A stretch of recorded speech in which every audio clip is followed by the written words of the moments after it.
the great shows always need the great endings, or have we been just treating endings as everything?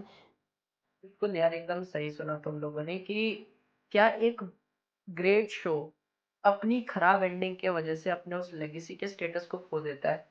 देखो, दो different matrix के ऊपर हम इस चीज को समझेंगे। एक, पॉसिबिलिटीज एंड रिक्वायरमेंट कि अगर आपको शो के क्लोजर के लिए किसी पर्टिकुलर कैरेक्टर की डेथ जरूरी है और उसके बेसिस पर आप उसको एट द एंड मरवा देते हो, लेकिन मूवी को या किसी भी शो को एक अच्छा क्लोजर मिलता है, दैट इज एक्सेप्टेबल। बट जो अननेसेसरी डेथ होती है, अननेसेसरी एंडिंग होती है, या हम कह सकते हैं कि किसी भी शो के शो की एक होती है ना फोर्सफुल एंडिंग, जिसे मतलब जबरदस्ती इस शो को ऐसे एंड कराया गया है। ये दो मैट्रिक्स के ऊपर समझेंगे।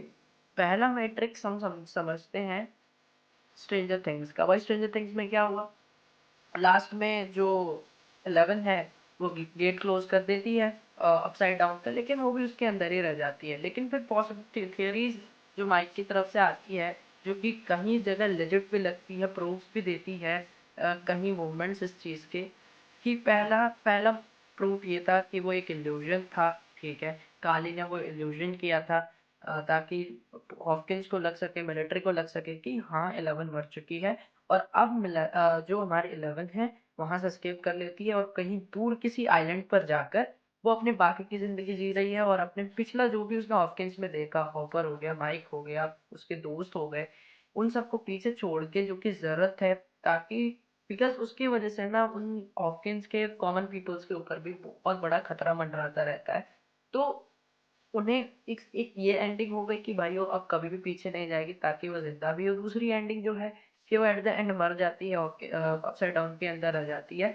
लेकिन दोनों ही एंडिंग्स में क्या क्या जरूरत थी ये दूसरी एंडिंग देने की, कि हाँ ये पॉसिबिलिटी है कि वो जिंदा है दूर किसी आइलैंड पर, जबकि दोनों ही जो एंडिंग्स दिखाई गई है, एक में 11 की डेथ, एक में 11 का एस्केप, लेकिन उसका जो पाथ है, उसकी जो डेस्टिनी है, वो सेम वही है कि अब वो अपने पास्ट के अंदर वो अपने चहेतों के साथ अपने हॉकिंस में, मतलब जितना कुछ जो उसने झेला एट द एंड उसका वो सब तो वेन में चला गया ना, मतलब तो बर्बाद हो गया ना, वो सारी चीजें तो बर्बाद हो गई।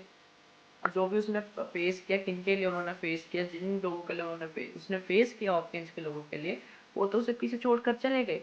ये तो बेटर एंडिंग ये थी कि उसकी डेथ दिखा देते। ये दो डिफरेंट परसेप्शंस जो दिए हैं, ये मुझे स्ट्रेंजर थिंग्स का काफी बेकार सीन लगा था। And that's why may be uh, in some on the basis of some kind of discussions we can say that yeah, that ending was not that satisfying how legendary was the the entire show was।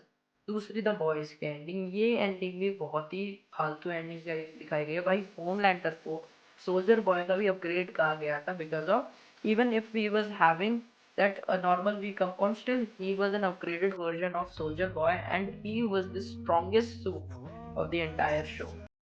जब उसको V1 भी मिल जाता है, जब वो immortal भी हो जाता है, एंड स्टिल इमोर्टल होने के उसी कुछ ही बाद उसकी डेथ दिखा देते हैं, और इतनी फट्टू सी डेथ, इतना strong soup, Ryan Ryan butcher और किमिको के, जबकि किमिको तो काफी ज्यादा यू नो घायल भी थी, एंड तब भी भाई उसको फेल दिया जाता है।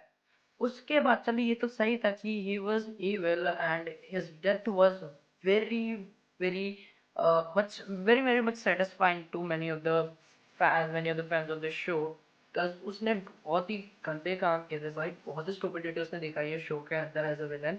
मतलब वो विलन एज अ विलन की इविलनेस के पीक पर था, in terms of killing, in terms of not showing mercy towards the innocent people। दूसरी चीज ये थी कि आपने उसे मरवा दिया, इतने स्ट्रॉन्ग सूट को आपने मरवा दिया, वो भी 10-15 मिनट के अंदर। It wasn't even a good fight by him and still आपने बुचर की डेथ भी दिखा दी, जो कि काफी अननेसेसरी डेथ थी।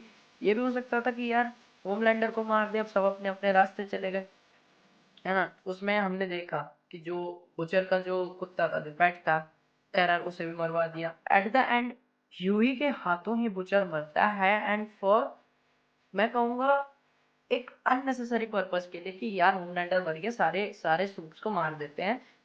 चलो ये भी ठीक था, उसकी इंसानियत भी जल गई थी एट द एंड फाइट के बीच में लेनी की परछाई देखकर ह्यूई के अंदर। लेकिन स्टिल उसकी जो डेथ थी, उसके अंदर से V1 चला गया था, वो सॉरी वी नॉर्मल वी कंपाउंड चला गया था, वो भी सूख गया था, and still he wasn't having the powers. He was a normal man. His purpose to kill Homelander and take his revenge of because of what he had done with Becca. But still उसको मार दिया जाता है at the end. तो मुझे लगता है ये दोनों ही एंडिंग्स एक ऐसे मैट्रिक्स पर लैंड करती है जहां अननेसेसरी वर्ड आ जाता है, पर्पसफुल नहीं, अननेसेसरी आता है। बाकी वीडियो कैसी लगी आपको, चैनल को सब्सक्राइब करो, पहली लॉन्ग वीडियो है चैनल की, ऐसे ही मैं लाता रहूंगा शॉर्ट्स एंड वीडियोस। मिलते हैं चैनल प्लॉट पंच पर।